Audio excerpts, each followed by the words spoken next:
Ja, eine neue Ausgabe von Automobil Depression. Also ihr bekommt heute ein Video über diesen alten Bekannten, den Mercedes W124 hier als 300er-D.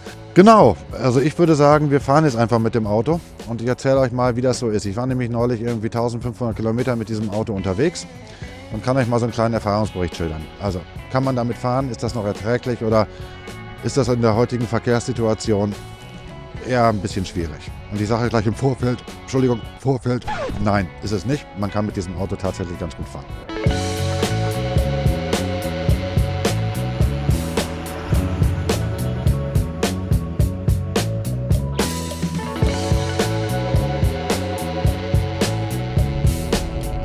Ja, ich habe das ja schon mehrmals gesagt, ich bin ein großer Fan von Sechszylinder-Reihenmotoren und ich fand im 124 eigentlich immer am schönsten diesen 3 Liter Diesel, Saugdiesel. Also den Turbodiesel würde ich jetzt gar nicht unbedingt nehmen wollen. Die sind auch ein bisschen empfindlicher, die haben so thermische Probleme.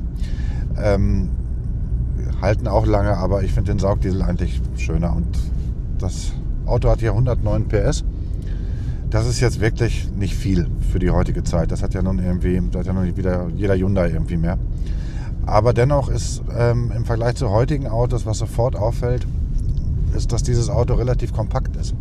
Ja, ich finde das ja immer wieder erstaunlich, mit was wir uns in den 80er Jahren im Prinzip zufrieden gegeben haben. Ja, das war ja wirklich ein teures, relativ luxuriöses Auto. Die Klasse hieß gehobene Mittelklasse und das war wirklich ein teures Auto. Also der hat bestimmt neu so 70.000, 80.000 Mark damals gekostet und hatte ja relativ wenig Ausstattung hier. Also dieses Auto hat, nicht, dass ich das richtig überblicke, als Auto Sonderausstattung Automatikgetriebe, ein Tempomat, ein Schiebedach, ein elektrisches, was es ausschließlich beim 124 nur elektrisch gab. Also mehr war da nicht. Er hat nicht mal wärmedämmendes Glas. Und trotzdem war dieses Auto sehr teuer und ist auch heute noch, wie ich finde, recht komfortabel. Ein ganz stinknormales Stahlfahrwerk, da ist keine Niveauregulierung, da ist kein hydraulisches Fahrwerk oder sowas, das hat er alles nicht, das ist ganz normal stahlgefedert, aber immerhin noch sehr, sehr komfortabel. Man kann mit diesem Auto tatsächlich auch über schlechtere Wege fahren, ohne dass man das Gefühl hat, dass es hier irgendwie einen Komforteinbußen gibt. Manko bei dem Auto immer, das habe ich auch schon im ersten Bericht gesagt, den wir damals gedreht haben, von dem 124 sind die Sitze. Das habe ich jetzt wieder schmerzlich erfahren, also 500 Kilometer in einem Stück ist für mich nicht machbar, ehrlich gesagt. Ich muss dann immer wieder aussteigen, weil mir dann wirklich hier irgendwie der Hintern wehtut. Das ist nicht so richtig schön. Also das konnten andere Hersteller auch schon in den 80ern besser. Was ist das hier an Suff? Und also da gab es dann auch in den 80ern schon viele, die sich dann Recaro-Sitze besorgt haben. Es gab dann von Recaro so orthopädische Sitze, die man dann hier einbaute. Die kriegte man auch fast in der gleichen Farbe. Sowas heute zu finden, ich habe neulich mal geguckt, ist nicht mehr so ganz einfach. Und wenn man gebrauchte Recaro-Sitze findet, die zu dem Baujahr passen und auch dieses H-Kennzeichen nicht tatsächlich gefährden, dann wird es sehr schwierig, da was zu finden. Und insofern werde ich mal mit diesem Sitz hier leben müssen. Der ist hier auch schon mal ausgetauscht worden. Der ist eigentlich noch sehr, sehr gut erhalten für einen 124er Sitz der ersten Serie. Diese Seitenwangen sind noch nicht weg, aber er ist auch schon leicht, ja, durchgesessen würde ich nicht sagen, aber er ist schon so ein bisschen auch beansprucht worden. Und das lag daran, dass Mercedes eigentlich nicht wie andere Hersteller, also die Franzosen hatten ja so Schaumstoffpolster drin. Hier ist noch so ein Federkern mit Rosshaar und so weiter und das war auch so auf den ersten Metern immer ganz komfortabel. Aber wenn man länger fahren muss, ja, bleibt schwierig mit den Sitzen. Das ist aber auch wirklich, wie ich finde, so das einzige richtige Manko auf langen Strecken mit diesem Auto. Ansonsten ist es ja so, dass wir heute auf den Autobahnen die Situation haben, wenn du da mit 130 fährst, und das kannst du mit diesem Auto wirklich sehr gut. Der dreht ja so 3.200 Umdrehungen. Du setzt dir den Tempomat rein, der hier auch noch funktioniert, und lässt dich da einfach so dahin schaukeln. Das ist wirklich okay. Und es ist wirklich verblüffend, wie leise dieses Auto ist. Ja? Also auch dieser Sechszylinder Diesel, der hat einfach so ein ganz ruhiges Brummen, Säuseln. Der wird nie aufdringlich. Der ist sehr gut gedämmt. Du hast hier kaum Windgeräusche. Das hat Mercedes in den 80er Jahren wirklich fantastisch gemacht. Das muss man tatsächlich sagen. Da waren also andere Hersteller, gerade auch BMW, die waren da lange nicht so weit. Ja, also 5er oder 7er aus den Baujahren hatten wirklich Windgeräusche. Das hat der hier gar nicht. Und Hat er auch nach knapp 40 Jahren nicht. Also das Modell wurde 84 vorgestellt, das ist hier weitestgehend sozusagen diese Urversion, obwohl er 88 gebaut wurde, ist er im Prinzip, die Urversion ist 124 und da hat er also eine unglaubliche Laufruhe. Auch das Automatikgetriebe hier mit 4 Stufen, was ja ausschließlich bei Mercedes auch hergestellt wurde, das wurde also nicht zugekauft von ZF oder anderen Herstellern, das war eine Mercedes-Eigenkonstruktion und Eigenentwicklung und wurde auch bei Mercedes produziert, schaltet hervorragend. Du kannst hier auch, es gibt dafür auch immer noch Ersatzteile, den Filter relativ problemlos wechseln vom Automatikgetriebe und dann mal ein neues Filterelement reinmachen und es nochmal spülen und dann läuft dieses Automatikgetriebe wirklich Ewigkeiten. Also das haben Millionen von Taxis bewiesen, dass da mit 600, 700, 800.000 Kilometer durchaus möglich sind. Also es ist ein absolutes Langzeitauto und das zeigt auch dieser, obwohl der relativ wenig gelaufen hat, dass er wirklich noch gut 20, 30 Jahre eigentlich fahren könnte. Der ist hier Euro 2, was ist er? Ist er Euro 2? Also man konnte hier auch einen Cut nachrüsten und gibt glaube ich sogar Partikelfilter, die man nachrüsten kann. Also er ist D3 steht da glaube ich im Fahrzeugschein, also schadstoffarm E hieß das damals. Also er rußt lange nicht so stark wie diese Vorgänger-Dieselgeneration aus dem 123. Da ist er wesentlich besser, aber natürlich für die heutige Zeit mieft es ein bisschen hinten aus den Rohren und das missfällt so einem oder anderen heutzutage. Zurück zur Autobahn, also wir haben ja das Elektrowagen-Zeitalter und das Gute an der Elektromobilität ist ja, dass die Leute wirklich nicht mehr rasen. Ja, das merkt man tatsächlich, also so ein Elektroauto, da fährt man heute so 120, 130, danach saugt sich die Batterie halt exponentiell schnell leer, das will man vermeiden, also hat man auf den Autobahnen heute wirklich selten das Gefühl, dass man da mit 220, 230, 240 und schneller überholt wird. Das heißt, wenn man so 130 fährt, schwimmt man wirklich hervorragend auch im Autobahnverkehr mit. Insofern hat das Auto hier gar kein Manko. Schneller als 130, 140 kann man mit dem auch fahren. Der macht auch 160, 170, aber das muss man nicht mehr haben. Das Fahrwerk ist eigentlich nach an sicher. Also natürlich tendiert er zum Übersteuern, das liegt einfach daran, dass er ein heckgetriebenes Auto ist. Aber er hat eine relativ für die Zeit damals super moderne und auch heute noch ausreichende Fahrwerkskonfiguration. Eine Mehrlenker-Hinterachse, die relativ kompliziert ist. Eine wunderbare Vorderachse mit sehr großen Querlenkern, also sehr stabil, aber auch gleichzeitig sehr fahrstabil, hat einen guten Geradeauslauf.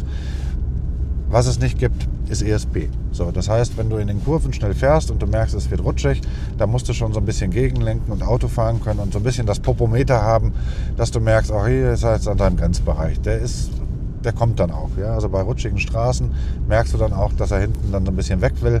Das ist relativ leicht mit Gegenlenken wieder kontrollieren, aber denk daran, es ist kein Skoda Octavia von 2020 mit allen möglichen Fahraktivitäts- oder Fahrassistenzsystemen mit ESP und Abstandsradar und Pieperei und das hat er alles nicht. Also man muss hier schon noch so ein bisschen irgendwie darauf achten, dass das halt ein analoges Auto ist, was analog reagiert, also Gesetz den physikalischen Bestimmungen. Das macht ein Skoda Octavia dann irgendwann auch nicht mehr. Also wenn er jetzt übertreibt, dann bricht er auch weg und dann ist auch die ganzen Regelsysteme für die Füchse. Aber bei dem fängt das hier früher an. Also darauf sollte man halt immer achten, wenn ihr nur diese neuen Autos gewöhnt seid. Hier gibt es keine Fahrassistenzsysteme. Außer ABS. ABS hatte der auch schon und das funktioniert auch gut. Aber natürlich längst nicht so ausgereift wie die heutigen Fahrassistenzsysteme. Ja, ansonsten kann man mit diesem Auto wirklich wunderbar fahren und man kann ihn halt an allen Ecken und Kanten auch im Prinzip fast alles selbst dran machen. Ja, es gibt die Teile, es erklärt sich alles selbst, es gibt viel Literatur, viel Hilfe im Netz, sodass man auch diese Motoren warten kann. Man kann die Glühkerzen tauschen, man kann den Ölfilter tauschen, man kann den Dieselfilter tauschen, man kann den Luftfilter relativ einfach tauschen. Was ich eben schon gesagt habe, so einen Scheinwerfer kann man mal ausbauen und wieder abdichten. Man kommt auch ganz einfach an die Birnen dran, an diese Leuchtmittel. Ja? Also wenn ihr euch überlegt, was das für eine Aktion ist, heute bei aktuellen Autos mal so ein Leuchtmittel zu wechseln. Das ist hier alles ganz easy, das kann man fast auch in der Dunkelheit. Das kann man ohne viel Wissen auch selber machen. Das ist das Schöne, spart extreme Kosten und genau. Jetzt noch eine Sache zum H-Kennzeichen. Viele werden jetzt sagen, naja gut, mit dem H-Kennzeichen und mit einer Oldtimer-Versicherung hat man ja nur ein gewisses Kontingent zu fahren. Das ist richtig. Also man soll natürlich so ein Auto jetzt nicht als alleiniges Alltagsauto betreiben. Geht auch gar nicht, weil die meisten Versicherungen wollen natürlich, dass ihr zusätzlich zum Oldtimer, was der jetzt ja ist, auch wenn man es gar nicht so empfindet, noch ein Alltagsauto haben. Also, aber wenn man mit so einem Auto 10.000, 12.000 Kilometer im Jahr fährt, das kann man durchaus auch mit einem H-Kennzeichen mit einer Oldtimer-Versicherung machen.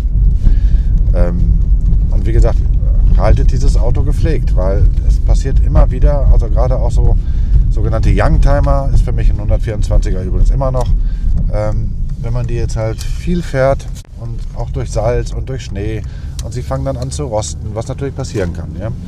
Das ist halt ein 40 Jahre alter Lack und 40 Jahre alte Konservierung. Wenn man die nie auffrischt, wenn man das nicht behandelt, wenn man das nicht konserviert, dann fängt das halt irgendwann zu rosten und wenn es halt an allen Ecken aufblüht, ist das H-Kennzeichen futsch. Also viele Prüforganisationen und Prüfer sind da heute drauf auch angehalten, gerade bei jüngeren Oldtimern, also bei Youngtimern, darauf zu achten, wie weit ist die Originalität erhalten, wie gut ist der Erhaltungszustand. Und da sind die Bereiche, diese Grauzonen relativ fließend. Also es gibt Prüfer, die sind da relativ easy, aber es gibt auch welche, die sind da sehr streng. Und wenn ihr dann eine Hauptuntersuchung habt und der Prüfer sieht, aha, da ist Rost, da ist Rost, da ist Rost, dann kann der euch das H-Kennzeichen entziehen. Also das passiert. Und das passiert wahrscheinlich, das ist so meine Vermutung, in nächster Zeit wahrscheinlich häufiger, weil es kommen jetzt immer mehr diese Baujahre in die H-Kennzeichen-Area, wo halt hohe Stückzahlen produziert wurden und wo halt viele Autos von den Baujahren her ein H-Kennzeichen bekommen könnten. Aber wenn sie dann nicht den Zustand haben, werdet ihr Schwierigkeiten bekommen. Also da bin ich mir relativ sicher, dass das schwieriger wird in letzter Zeit. Und dazu gehört auch noch diese 124er Baureihe und natürlich auch noch die nachfolgenden Baureihen, aber auch der 190er, der 126er und diese ganzen Mercedes-Produkte aus den 80er Jahren, die bis in die 90er gebaut wurden, zählen dazu. Genau. Ansonsten, was ist noch zu sagen? Also ich habe ja eben auch diese Mittelkonsole hier angesprochen. Also der Vorbesitzer hat das hier alles rausgeschnitten. Ich weiß nicht warum. Der hat hier hinter dieser Blende, die ich jetzt mir so besorgt habe und zurechtgebastelt habe, erstmal für die Übergangsphase, bevor ich eine originale Mittelkonsole in der Farbe auch finde, hat er hier noch so einen Zigarettenanzünder dahinter gebastelt und alles zerschnitten. Das sieht fürchterlich aus. Also das muss raus. Der Aschenbecher muss rein, die Mittelkonsole muss getauscht werden. Das hat er Gott sei Dank unberührt gelassen. Und da muss man hier einen neuen Aschenbecher finden. Schön wäre natürlich auch ein originales Becker Europa oder Becker Mexiko aus der Zeit. Kosten mittlerweile leider, wenn sie funktionieren, richtig viel Geld. Dann habt ihr das Problem, bei den Becker-Radios gibt es einen ganz bestimmten Stecker. Den gab es nur für Becker, nicht für Blaupunkt, nicht für was anderes. Der ist hier definitiv rausgeschnitten. Wahrscheinlich hat er auch den Originalstecker für den Aschenbecher weggemacht. Also das muss man dann alles wieder zusammensuchen oder erst wieder so zusammenbauen, dass es hält. Bei Elektronik oder Elektrik, auch in einem 124er, passt auf, dass es keine Kurzschlüsse gibt, weil dann brennen diese Autos. Ja? Also wenn es da so Schmorströme gibt und es gibt so Kurzschlüsse, können so Kabel relativ schnell durchbrennen und dann schmort es und das kann bis zum Totalverlust des ganzen Autos führen. Also achtet auch immer bei diesen älteren Autos, wie viel ist da rumgebastelt worden, was ist auch gerade elektrisch gemacht worden, ja? Welche Radios sind da reingebaut worden, immer bei den Mittelkonsolen hier. Das Schönste ist natürlich ein Auto zu finden, wo noch das Original Becker-Radio drin sitzt. Mercedes hatte nur Becker-Radios. Die haben keine Original Blaupunkt-Radios verbaut. Und es gab halt diese Becker-Radios, Becker Europa, Becker Mexiko mit diesem der Stecker, der von Mercedes vorgesehen wurde. Man konnte auch 124er kaufen ohne Radio, aber mit einer Radiovorbereitung. Dann waren diese beiden Lautsprecher da drin, die waren original Mercedes mit den Original Steckern und es gab dann halt noch Sonderausstattung hintere Lautsprecher. Dann hattet ihr hier so einen Überblendregler, der bei diesem Auto nicht vorgesehen war. Also der hatte hier 2 und eine Antennenvorrüstung gab es auch. Und dann konnte man halt sehen, dass man über Adapter halt unterschiedliche Radios einbaute. Genau, so viel dazu. Hier wurde leider noch mehr zerschnitten. Auch hinten gibt es beim 124er ein extra Fach für den Verbandskasten. Das hat er komischerweise auch rausgeschnitten. Ich weiß nicht warum. Er hat auch leider die Radkappen zerschnitten, damit er besser an die Ventile rankommt. Auch sehr merkwürdig, weil das war bei Mercedes eigentlich nie Problem bei den Originalradkappen. Gut, das sind alles noch so kleine Sachen, die ich mir beschaffen werde, weil ich das eigentlich ganz gerne mag, wenn das wieder so war, wie es ungefähr vorgesehen war. Aber Die Teile werden teurer, das muss ich auch sagen. Also ich habe jetzt schon mal geguckt, also so Mittelkonsolen kriegt man mitunter noch, ob man jetzt genau die Farbe trifft, das wird schon wieder schwieriger. Becker Mexiko habe ich oder Becker Radio habe ich euch erzählt, die Preise gehen da wirklich immens hoch. Die waren auch elektronisch, die Radios schon. Also auch die Becker Europa waren elektronisch mit Sendesuchlauf und sowas. Die müssen dann auch funktionieren. Genauso Hutablagen kriegt man auch noch. Ob man das jetzt in der Farbe kriegt, weiß ich nicht. Aber es ist halt schon eher ein bisschen mühseliger, das zusammenzufinden und das zusammenzusuchen. Und dann muss man das auch mögen, das wieder alles zusammenzubauen. Das ist hier alles kein wirkliches Problem. Das erklärt sich selbst. Standardwerkzeug und so weiter kriegt man relativ schnell raus. Hier gibt es eine Schraube, das ist hier so reingesteckt. Da ist hier so ein Nippel, der meistens weggebrochen ist. Den muss man dann so nach hinten rausführen. Diesen Automatik-Wählhebel kriegt man relativ schnell raus. Da muss man einfach nur diese Verblendung lösen und dann kriegt man das in Gänze raus. Das ist nicht das Problem. Und auch das hier, das ist jetzt hier alles so zusammengesteckt, sodass es hält, aber natürlich nicht professionell. Das kriegt man auch schnell raus und dann kann man das wieder alles, wenn man eine originale Mittelkonsole hier findet, das wieder alles vernünftig verbauen. Hier ist auch schon mal ein anderer Sitz reingekommen, also wie gesagt ein grauer, Mopf 1, aber nicht die Farbe. Da hätte ich natürlich auch ganz gerne wieder die Farbe. Die Türpappen sind leider auch so ein bisschen perdu. Das hatte ich glaube ich schon im ersten Beitrag gezeigt. Da wälzt sich dann halt irgendwann, da schrumpft dann halt diese Verkleidung hier, schrumpft in sich zusammen. Das ist so ein Schaumstoff, so ein weiches Gummi. Das kriegst du nicht mehr richtig hundertprozentig hin. Also ich nicht mit Heimwerkermitteln. Also da brauchst du neue Türpappen. Und ob man jetzt eine komplette wunderbare hellbeige Mopf 0 Ausstattung wiederfindet, das ist schon ein bisschen so Sechser im Lotto, dass man das findet.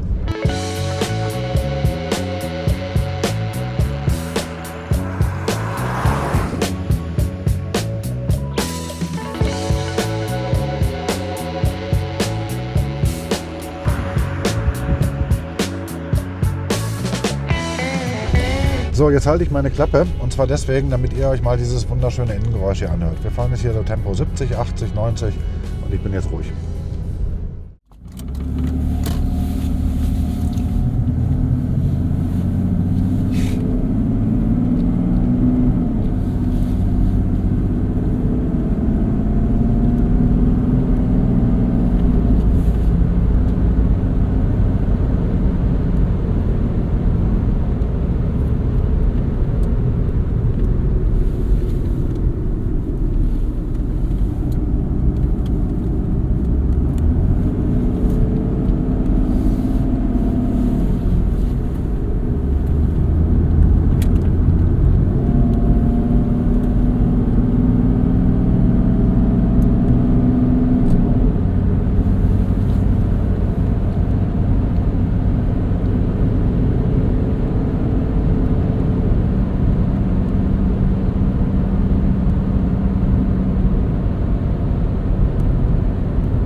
Ja, das ist so ein bisschen das Fahrgefühl der 80er Jahre im 124.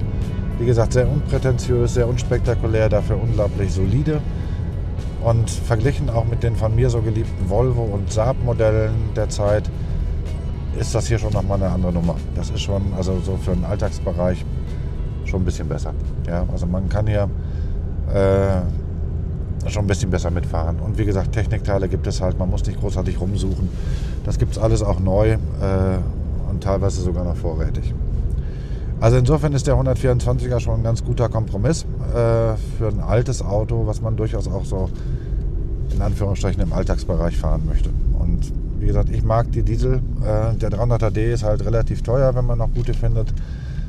Unter 200.000 Kilometern ist schon wirklich eine ausgesprochene Seltenheit, dass man die findet. Über 200 bis 300, 400.000 findet man. Aber da muss man auch gucken, ob die Motoren wirklich noch so okay sind, ob sie noch genug Kompression haben, dass sie auch bei kalten Temperaturen anspringen. Und man hört es ja immer wieder, dass der 300er nicht so doll sein soll wie der 250er. Also die meisten finden die 250er irgendwie besser. Gut, ich bin halt ein Fan von diesen reinen Sechszylindern, ich mag das halt. Und deswegen käme es für mich, habe ich jetzt das optimale Auto im 124er Bereich gefunden. Genau, noch ganz kurz zu der Preisentwicklung des 124. Also es gibt wahnsinnig viele Autos auf dem Markt, ganz, ganz schlechte, ganz, ganz tolle. Für ganz, ganz tolle wird es dann auch fünfstellig. Dann gibt es natürlich diese Ausnahmeautos, das war der 500e, die Speerspitze, der wurde in Weisach bei Porsche entwickelt und ich glaube auch gebaut. Die sind heute richtig teuer, super gut erhaltene Exemplare. Ich glaube, die gehen da fast schon in die 100.000. Dann gab es ganz, ganz selten den 420e oder den E420, also ein kleiner 8-Zylinder, ganz selten. Also glaube ich fast noch seltener als der 500e. Wenn man die kriegt, sind auch entsprechend teuer. Das sind aber auch wirklich Liebhaberfahrzeuge mittlerweile. Die fährst du nicht mehr im Alltag. Und dann gibt es halt die Normalversion. Speerspitze war da der 300e oder später der E320, glaube ich, oder 320e. Moderneren 6-Zylinder 280er, also E280. Mit einem Vierventilkopf. Der 320 hatte dann auch einen Vierventilkopf. Und dann gab es halt die Zwei-Ventil-Sachen, der 300e, 260e und im Dieselbereich halt der 6-Zylinder, der 300er-D und der 5-Zylinder, der 250D. Das waren dann halt so die guten Dieselmodelle. Ein 200er Diesel, also die Taxe, ist irgendwie ganz lustig, weil mit 72 PS ist das natürlich ein kleines untermotorisiertes Auto. Aber so dieser Taxenmotor hat auch wieder so ein bisschen seinen Reiz, finde ich, wenn der so mit seinen 4 Zylindern so vor sich hin tuckert. Also es ist halt der Motor aus dem 190D, nicht? Also der 200er-D. Und bei den Benzinern angefangen vom 200er Vergaser, ja, weiß nicht, wäre jetzt nicht so mein Favorite.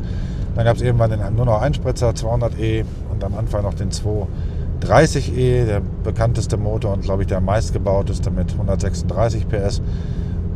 Ganz gut zu fahren, also ordentlich Leistung, ordentlich Power, reicht komplett.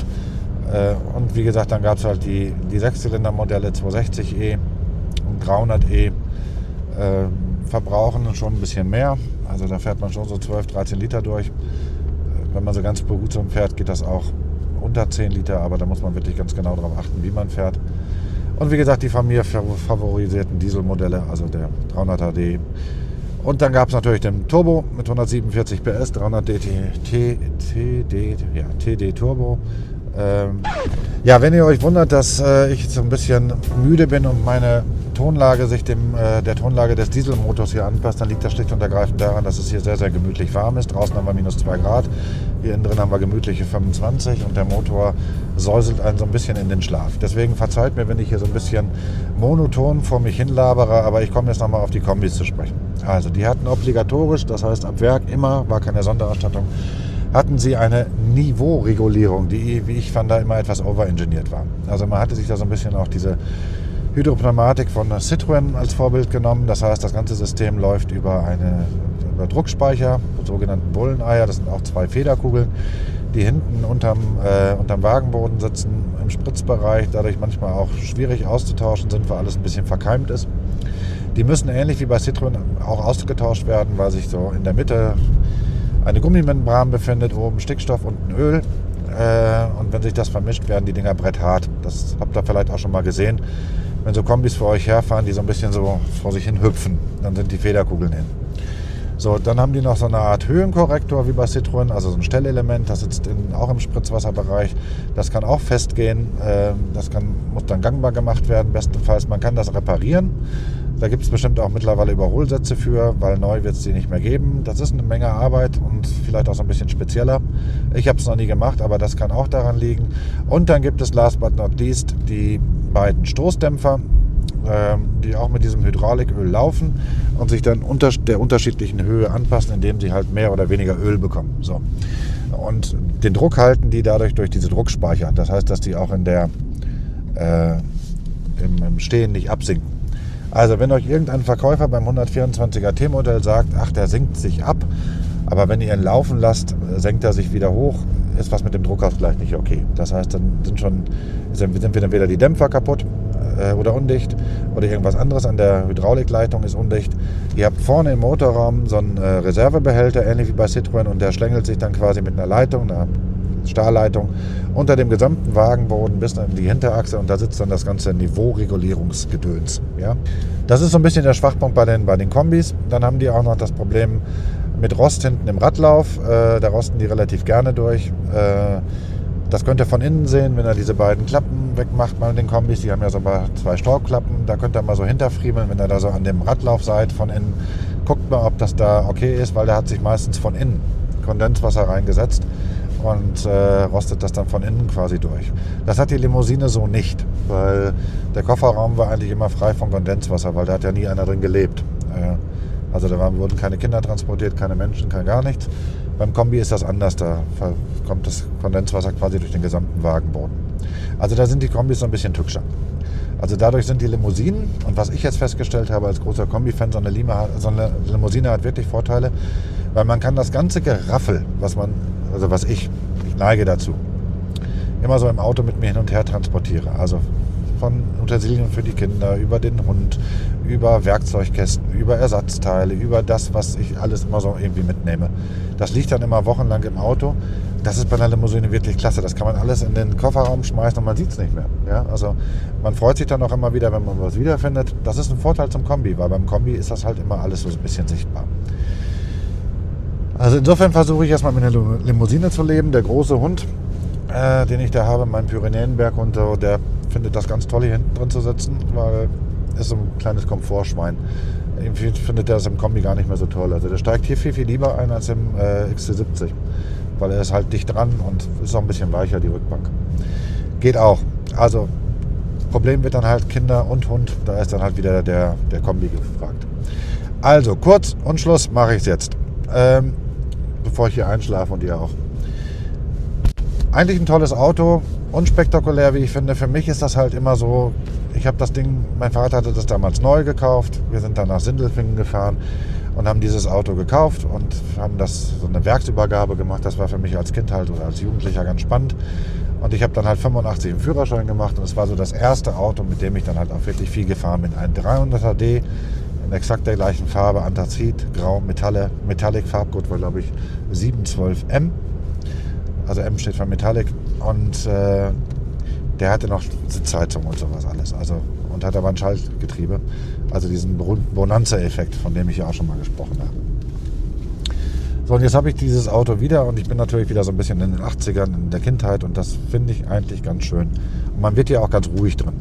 Und es gibt keine Elektronik, das ist wirklich toll. Also es blinkt nichts. Doch, eine Sache, die habe ich abgedeckt mit einem kleinen Taschenbecher. Also Mercedes hatte hier diese wunderbare Kontrollleuchte für Lampen, die kaputt sind.